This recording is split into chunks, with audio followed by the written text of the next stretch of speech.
Olá! Hoje eu quero conversar com você no Pensando com Salete Algaier para falar com uma pessoa maravilhosa, uma pessoa encantadora, que ela vive no mundo ou será que ela vive no nosso mundo? Isso ela vai contar para a gente durante o nosso comentário. A gente está falando de uma mulher que acredita muito em Deus e que tem muita fé dentro dela. E através dessa fé, ela já conseguiu várias coisas no dia a dia, na família, como mulher, como mãe, autista e ainda escritora. Mas isso é um assunto para nós falarmos daqui a pouco. Agora eu quero falar sobre a Esther Pereira. Quem é ela? É, bom, você prometeu tanto agora nessa apresentação que fica difícil entregar tudo. Devagarinho nós chegamos lá. Vamos contar para você quem é ela. Bom, eu sou Esther, uma mulher. Mulher por si só já é sonhadora, né? Mulher por si só já a gente tá no nosso gene já, nascida em senda. Eu sou uma mulher nascida na Zona Oeste de São Paulo. Tenho 4 irmãs, sou a filha do meio do meu pai, a filha caçula da minha mãe. E com 7 anos eu já me achava diferente. E Em que ano? em tudo. Ah, em tudo. Eu lembro que eu tinha dificuldade de fazer desenvolver aquela amizade e manter ela, né. Vou dar um exemplo drástico, assim, eu tinha uma menina acho que eu estava na terceira série, segunda, e eu achava uma menina legal, bonita, e eu queria fazer amizade com ela. E ela tinha um queixo um pouquinho pra frente, e ela tinha embapireza. E eu imitava ela, achando que assim era o jeito de fazer amizade com ela. E isso é bem de autista. Sério? É. O autista, ele tem essa dificuldade na socialização, então ele tende a imitar o outro para que ele, naquela singularidade, faça a aproximação. E isso é péssimo, né, por isso que é importante no terapeuta ocupacional, acompanhando uma criança na escola, quando a criança é autista, porque evita essas gafes, né, essas coisas que fica para o resto da vida e você fala: "Meu Deus, por que eu fiz isso um dia?". Então eu sempre me achei diferente, só que um dia peculiar, eu estava vendo sessão da tarde. E eu comecei a ver um filme que eu falei: "Olha, o menino é igual a mim, que interessante. Olha, ele pensa igual eu. Olha, ele". E lembra do filme hoje? Que idade você tinha mesmo? Eu tinha 7, mas eu já sei o nome do filme. Ah, ok, ok. Passou tempo já, né? Devagar, de pouquinho. E eu lembro que no filme ele tinha algumas atitudes iguais e eu falava: "Nossa, parece até que estavam me olhando". E eu fiquei muito entretida com o filme por conta de me ver ali representada naquele menino. E aí teve uma cena do filme que me chocou muito, que é quando a mãe dele conversa com uma amiga em particular, e ela fala das dificuldades de ter um filho autista. Olha, já naquela época. É, só que não tinha nome de autismo, né, Ah, era outro nome. ok. E aí ela comenta, ela chora, porque ela fala da dificuldade do filho de controlar o nervosismo, de se expressar, de entender as emoções, de socializar, que o filho não tinha amigos, que o filho vivia muito no mundo dele. E quando eu vi aquela mãe chorando, eu falei: "Puxa, então eu tenho que tudo isso daí eu preciso suprimir. Eu não posso fazer essas coisas na frente da minha mãe, das minhas irmãs, porque elas ficam preocupadas". Você tinha vergonha desse comportamento? Não, eu achava normal, porque na verdade todo autista se acha normal. Ele vive no seu mundo? Você vivia num mundo fechado? Não, não é que eu vivo num mundo fechado, eu vou te dar um exemplo. Ok. Principalmente a mulher autista é muito diferente do homem autista. A mulher, por si só, ela tem uma quantidade de neurônio espelho a mais. Olha, Então a capacidade de observação, aprendizado e replicar aquele comportamento para conseguir se inserir no grupo, a mulher tem essa capacidade já de nascença, né? tá. Inato, né? Exato. Então, o que acontece não é que eu vivo no meu mundo, eu tento interagir, só que aquilo que para mim é lógico, geralmente para as pessoas que têm um cérebro típico não é. Então, às vezes parece que eu sou grossa, mas eu não tô sendo grossa, eu sou objetiva. Ok. Às vezes parece que eu tô sendo, ai, demasiada detalhista, mas não é, porque eu acho que aquele detalhe ele vai fazer diferença, existe uma cadência para você falar já, né? Então, às vezes tem um jeito que eu tenho de fazer as coisas, que aquilo para mim tem uma lógica, que aí chama rigidez cognitiva. no autismo. Que se a pessoa faz diferente, parece que aquilo... Sabe aquela história da pessoa fazer? Aí você fica... Acorda. Quase isso, sabe? Eu vi que é aquela coisa. Então, tem essa rigidez cognitiva. E então eu sempre, com 7 anos, eu descobri que aquele meu lado diferente existia um nome que chamava autismo.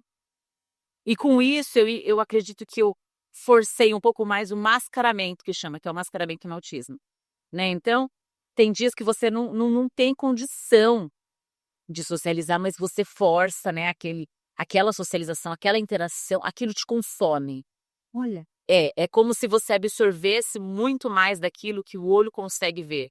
Você absorve o cheiro, você absorve quase a essência, o espírito que as pessoas estão. Pode-se dizer dessa forma. Ok, bom, deixa eu só entrar nessa conversa. Muitas vezes, nós também enxergamos essas coisas erradas. Mas nós nos consideramos normal fazer isso. Né? Aquela coisa assim, aquele regulamento, aquelas regras, nós procuramos respeitar, nós não gostamos muitas vezes de coisas erradas na vizinhança, nos colegas de trabalho. Então, todos nós somos um pouco autistas ou não? Não, na verdade, assim, o autismo por si só, a questão não é você também ter essa rigidez igual a mim. A questão é o que isso te causa. Então, eu vou te dar um exemplo. Vamos falar de festa, vamos falar de happy hour. Você gosta de happy hour? Gosto. Odeio. Você gosta de festa? Mais ou menos, já gostei mais, né? Nessa idade já nunca gostei muito. Nunca gostei. Vou te falar por quê. O fato dele estar, vou te dar um exemplo.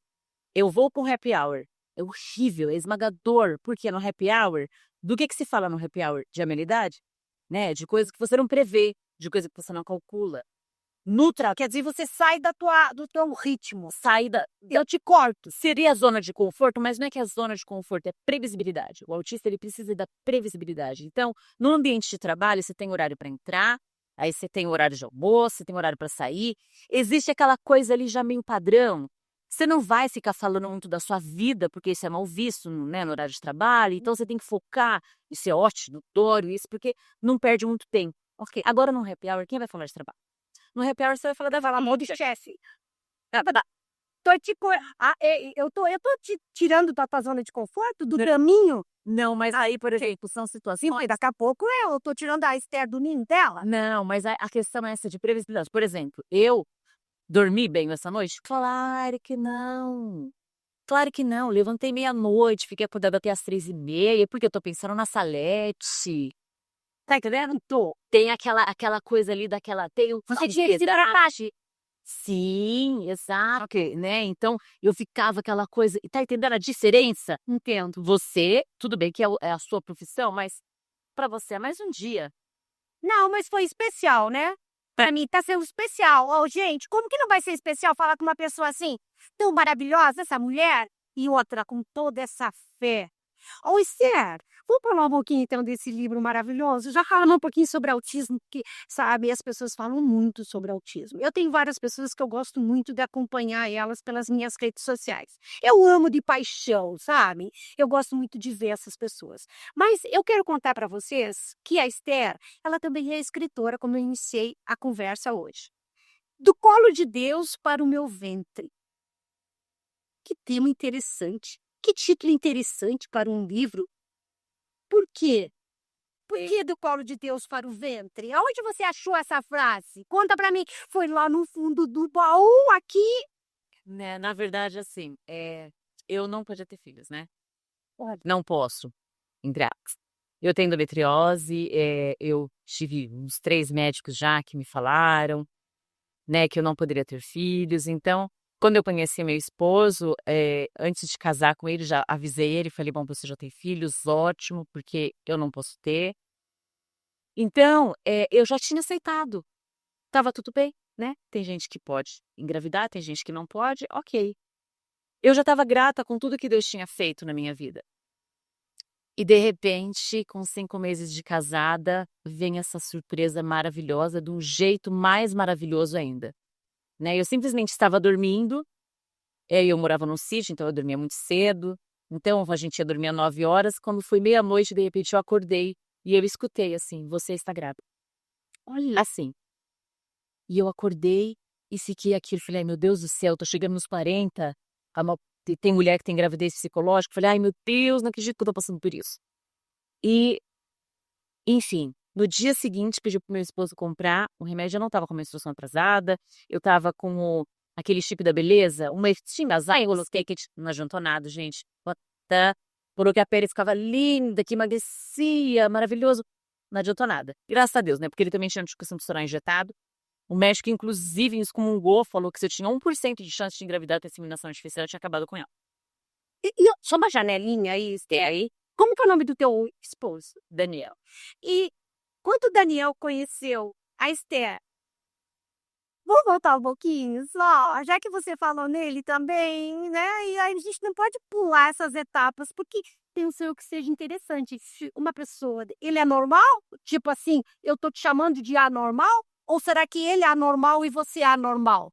Eu acho que todo mundo é normal. A diferença é que o meu cérebro, ele funciona que nós chamamos de maneira atípica, né? Existe o cérebro típico, que tem um funcionamento entendido pela maioria da sociedade, que é o funcionamento padrão, né? E tem o cérebro típico, né? Atípico, na verdade, que ele funciona de uma maneira diferente. Eu vou te dar um exemplo. É como se fosse 2 celulares, tem o iPhone e tem o Android. Ok.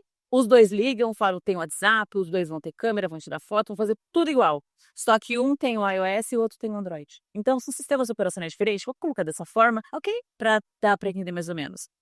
E o Daniel, eu acho que ele nunca tinha ouvido falar sobre autismo até me conhecer. Então, assim, eu lembro que ele já tinha me pedido em casamento. Foi tudo muito rápido, né? Foi tudo muito rápido. Então, eu lembro que ele me conheceu, e acho que o quê? Um mês depois ou menos, ele me pediu em casamento. Era pra ele ser mesmo. Era para ser mesmo, porque eu sou uma pessoa extremamente decidida. Ah. Sim, sim, não, não. E ele também, né? E ele também, ó, com certeza. E aí, eu falei pra ele, falei, olha, deixa eu te falar uma coisa. Se você quiser, né, você pode até voltar atrás do seu pedido, mas olha, eu acho que eu sou autista, porque eu não era diagnosticada. Entendi. Eu recebi o diagnóstico tardio. Então, ele falou que, imagina, tadinho, ele nem sabia o que significava, expliquei um pouco, ele falou que pra ele isso não mudava nada. E eu fui atrás do meu diagnóstico de fato quando eu descobri que eu estava grávida. Por quê? O autismo, 98% é genético, né? Os outros 2% aí vai ser alguma causas externas, ambientais, enfim. Esses genes veio da onde? Esses 98%? Então, na verdade, você pode ter o gene do autismo e não ser autista, né? Ah, Existe isso. olha E só. você pode ser autista e ter uma filha que não é autista. Né? Mas eu acredito assim, eu vou falar por mim, tá? Hoje já dizem que 1 a cada 36 crianças é autista.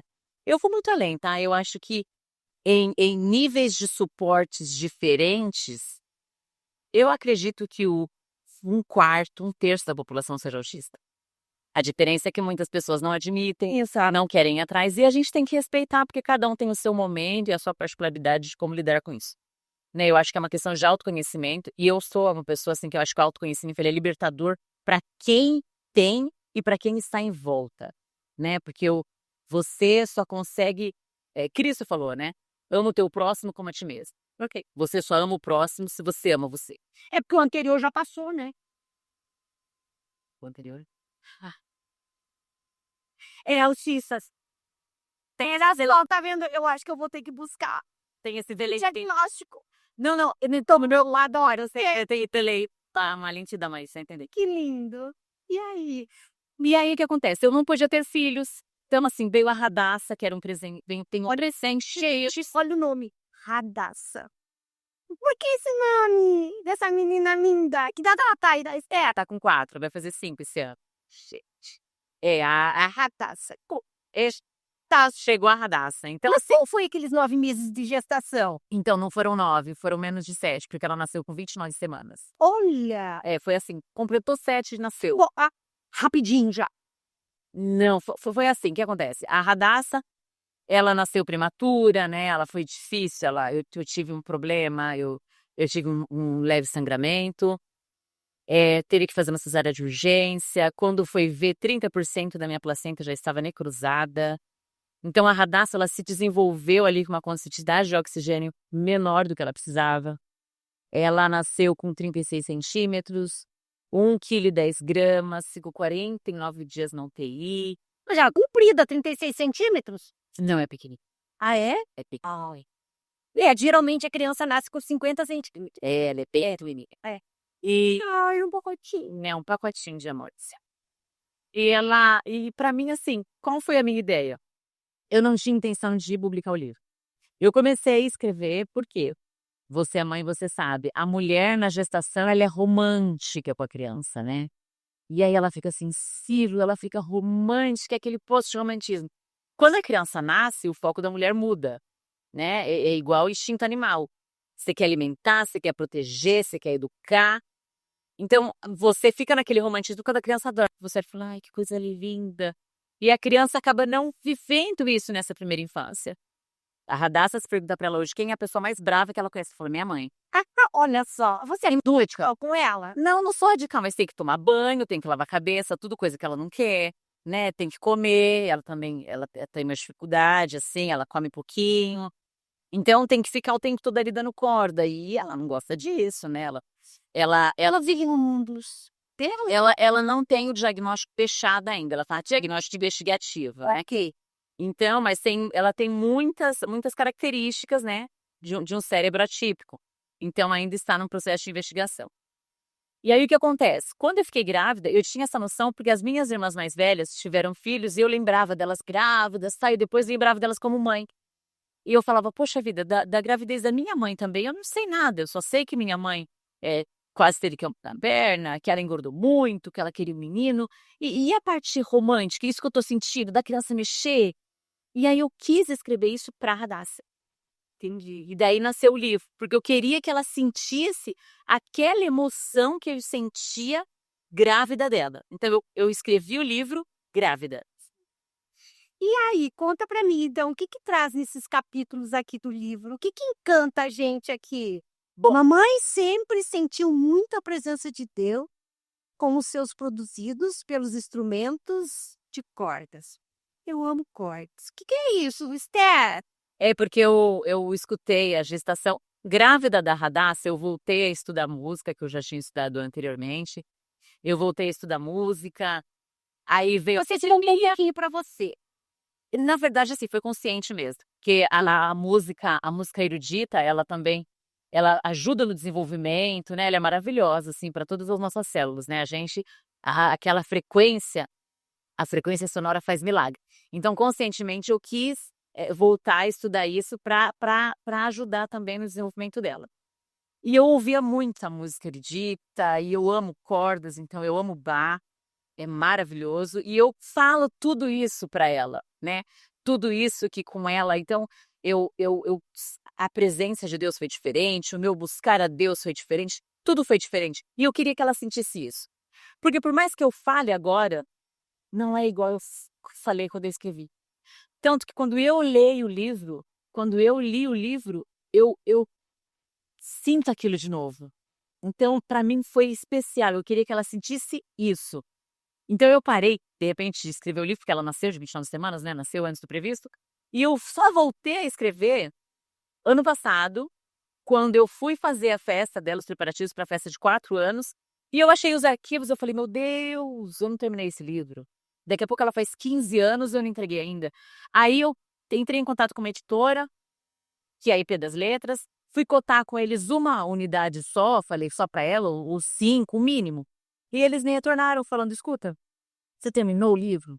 Eu falei: "Não, eu tenho alguma coisa aí, mas não vai mudar a estrutura". Eles: "Então termina, manda e a gente bota". Perdi o sono, igual hoje, por exemplo. Aí comecei a escrever o livro 11 horas da noite, 6 horas da manhã terminei, mandei pra editora e falei: "Agora pode". Quantos capítulos faltavam que numa noite você terminou o livro? Poxa vida, você sabe que eu acho que uns 40%? Olha. Porque aí eu fiquei inspirada, aí foi. Aí eles me responderam falando que eles tinham interesse de publicar, se eu aceitava a proposta deles. Fiquei, assim, completamente, chocada, não esperava por isso, né, então pra mim foi um presente de Deus, assim. Certo, esse presente de Deus, o que que lhe encanta para eu chegar em casa e entender um pouquinho sobre Do Colo de Deus para o Meu Veio? Olha, eu vou ser muito sincera, eu confesso que eu amei a crítica da própria editora. Nem eu tinha enxergado que o livro eu olhei e falei: "Nossa, eles estão falando do meu livro? Poxa, uou!". Nem eu tinha visto dessa forma, porque eu vivi isso, né, então, quando você vive aquilo, nada vai ser mais surpreendente do que viver aquilo. Por mais que alguém leia e sinta a emoção, o que eu senti vai ser maior. Então, por mais que eu fale é óbvio, eu quero vender meu livro, né, óbvio. Mas, viver aquilo foi espetacular.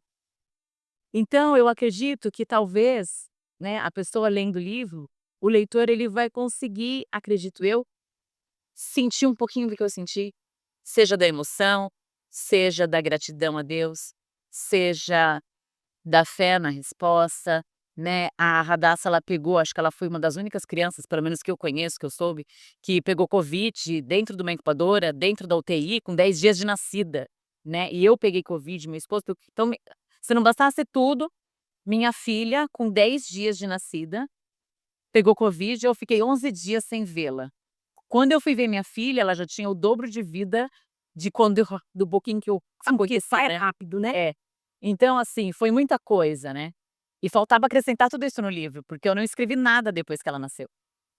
Então foi muita coisa, tem até uns relatos que eu faço, mais recente, né, que eu fui escrever o livro contando a história, mas aí no dia específico tinha acontecido alguma coisa, por exemplo, a primeira vez que ela pediu para dormir fora de casa, na casa da tia dela. Eu: "Não filha, hoje a mamãe não vai dormir aqui". "Não mamãe, você pode ir para casa, eu quero dormir". Aquilo me pegou tanto que eu cheguei em casa, comecei a cheirar as coisinhas dela, chorei. Não, peraí, ela é minha. Chorou, ai gente, foi engraçado. E acho que se não me falha a memória, eu coloco isso no livro, que ela tá crescendo e passa muito rápido, né.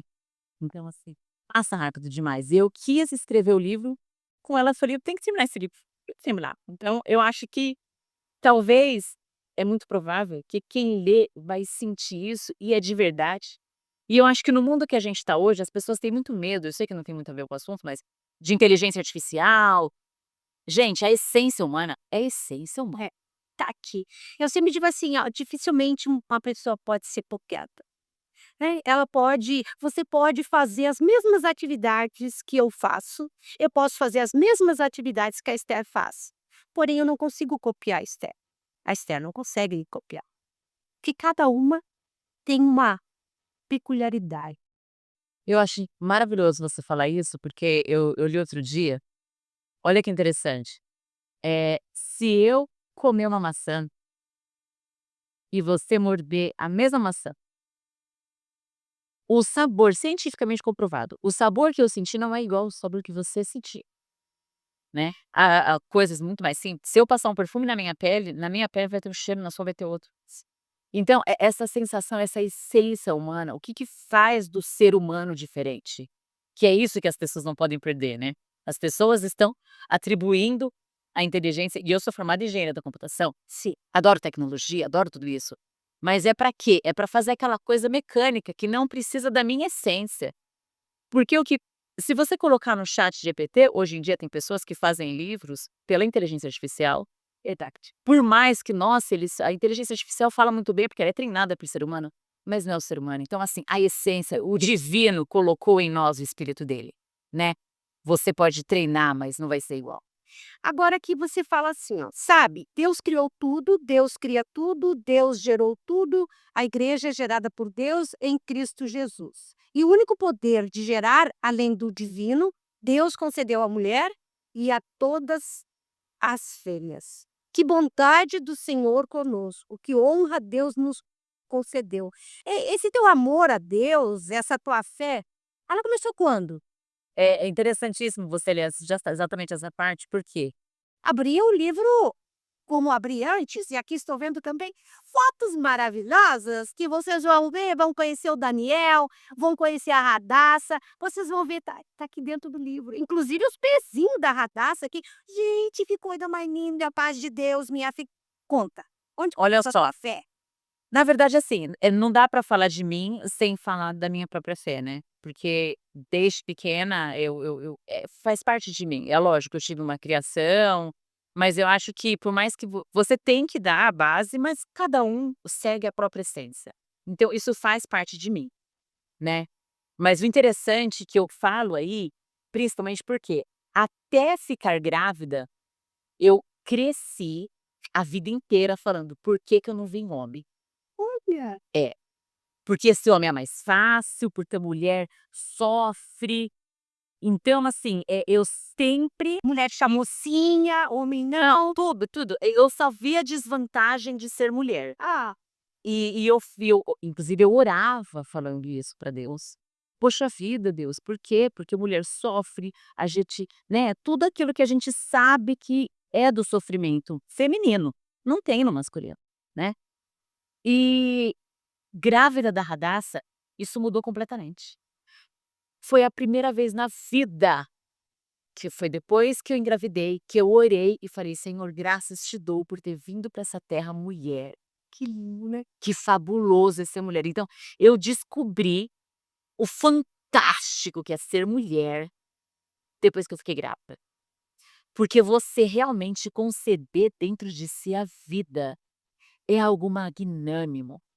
É a coisa mais poderosa da face da terra.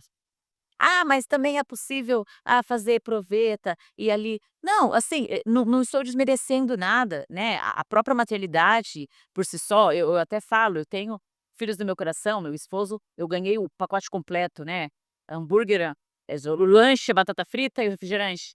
E eu tenho filhos, eu tenho netos, e é gerado no coração, né, a mulher ela tem esse poder de gerar. Mas quando você está gerando ali, gerando a Radassa, foi eu vi a misericórdia e o amor de Deus na minha vida, porque eu conheci uma Esther que ela estava bem quietinha dentro de uma caixinha dentro de mim e eu nem sabia que ela existia. Então, assim, o poder feminino que exala de uma mulher pós-maternidade, né, creio eu inclusive, tanto gerando como adotando, né, a questão é gerar aquele amor dentro de você. É uma capacidade única da mulher, né, me desculpem os homens, eu sei que eles amam, tem pais maravilhosos, meu marido é maravilhoso, mas a mulher renasce como mãe. Gente, que garra essa mulher falando. Meu Deus, que garra. Ela dizendo: olha, ser mãe não tem explicação. Que garra, Esther. Essa garra tá aqui, pelo jeito. De fera, e felino, né, Olha que. é isso, gente. Ô, Esther, ok. Ô, gente, é gostoso de segurar esse livro aqui no coração. É muito gostoso. Aí eu fico perguntando assim para Esther: vem mais livros por aí, Esther? Vem, lógico que vem, lógico que vem. Eu tô agora em maio também, inclusive eu quero falar, né, dia 8 de maio, que é o lançamento e e já de autógrafo aqui no Shopping Iguatemi de Alphaville, na Livraria da Travessa, às 19 horas até às 21h30. Por favor, eu conto com a presença de todos, com a sua. Gente, não precisa pedir por favor, a gente vai lá, porque ai, tá tão gostoso de segurar esse livro, parece assim, ó, ai, acho que eu tô voltando a ser mãe de novo. Ai, deixa eu ver, espera aí, deixa eu ver se a minha barriga tá crescendo. E assim, ó, dá para comprar também no site da Livraria perdão, da editora, né, da EC Letras, na Amazon. Quem tá fora do Brasil também consegue comprar, tenho no meu próprio site, eu já deixo o link para tudo. Ok, a gente vai colocar na legenda aí, gente, o site dela e também esses detalhes que ela está nos passando. Ok. Ok? Só que indo lá pessoalmente, eu ponho até o marcador de página, cheio de mil. Já pensou? Essa página está em branco, tá, gente? Mas eu vou lá, porque eu quero essa página aqui escrita dessa mãe com garra, dessa mãe poderosa, maravilhosa. Que de... Gente, quando esse livro vai vir ainda, então? Então, ó, agora dia 17 de maio eu vou participar de um evento, onde eu vou sair na revista Mulheres que Brilham, na 16ª edição da revista. E também a revista, ela está lançando a 3ª edição do livro Mulheres que Brilham, e eu também sou coautora deste livro. É um livro e uma revista muito focada no ambiente feminino, né, em motivar toda essa garra feminina para o empreendedorismo, né, para superar tudo que a gente já supera, mas juntas somos mais fortes. E no segundo semestre, também sou coautora de um livro, que daí está no forninho, com a editora, Litera Books. É um livro focado em autismo, que é depois do diagnóstico. Então, assim, para mim é muito especial esse livro. E além disso, eu também já estou escrevendo um segundo livro meu, né, de autoria minha, que fala sobre autismo, mas de uma maneira diferente. Porque você falou que muita gente fala sobre autismo e é verdade, fala mesmo. Isso é ótimo, né? Porque eu sou dessas, conhecimento gera empatia. Você não tem empatia pelo que você não conhece, pelo contrário, é da natureza humana. O que você não conhece, você ter. O que você não conhece, você ou se protege ou você ataca, né? Por isso que o conhecimento é A importantíssimo. interpretação também, né, Esther? Se às Sim. vezes nós falamos alguma coisa e para nós essa palavra, esse comentário, o que nós escrevemos muitas vezes também tem um sentido para gente. Sim, Mas você pode interpretar de uma maneira diferente. E você não se permite a viver o que eu estou pensando, porque você se fecha. perfeito, perfeito. Então, por isso que eu acho importantíssimo. E a minha ideia no meu livro, né, que eu sou suspeita, Sim. é falar do autismo de uma maneira diferente, sabe? De dentro para fora. Porque todo mundo quer saber do autismo de fora para dentro. O que que é estereotipia? O que que é isso? Não, eu quero falar da vivência. Eu quero falar, assim, daquela. Desde o quê? Deixa eu fazer mais uma janelinha, cheia de janela aqui hoje nesse podcast. Tá pensando com Salete Algaia, né? Adoro. Ô, Esther, mas você também é uma futura MBA? Porque você faz aulas também de MBA junto à Fundação Getúlio Vargas. Eu não posso deixar de esquecer isso. Jamais. Sei que você se sente na sala de aula com a turma, cada módulo é um professor que vem. Como é que você fica em sala de aula? Vamos falar dessa aluna agora? Vamos. Bem rapidinho, né? Tá, bem rapidinho. Na verdade, assim, a MBA na FGV é uma coisa que era um sonho fazer, né. Eu sou formada em engenharia da computação, eu trabalho com gerenciamento de projetos, né, trabalhei com gestão de projetos, em várias empresas, grandes bancos, né, grandes empresas de telecomunicações. Gente, para de falar esse grande, porque eu vou pensar que idade tá a Esther hoje, né? Meu Deus, essas jovem, hein? Isso, 5. E aí o que acontece? Era um sonho fazer MBA, né, então para mim é muito importante estar aqui. E o engraçado é quando você tem um sonho que você vai realizar aquele sonho, você encavala e realiza outros sonhos junto, porque você ganha força, porque a realização desperta em você algo divino. Então, fazendo aqui o MBA, eu comecei a fazer MBA, aí lembro que a Radassa tinha em torno de 2 anos de idade. Aí eu tive que trancar algumas vezes, porque foi difícil dela se adaptar, mas fui aqui fazendo MBA, eu lembro que, eu tive uma professora, não sei se posso falar o nome? Pode, Eu tive claro. primeiro tive aula com a Paulette sobre liderança, Ai, adoro. mulher fantástica. E e aí, fazendo aula com ela, eu consegui voltar algumas vezes a escrever o livro. E aí eu tive aula com uma outra professora, ai meu Deus, eu sou ruim de nome, eu esqueci. Ok, mas ela é maravilhosa também.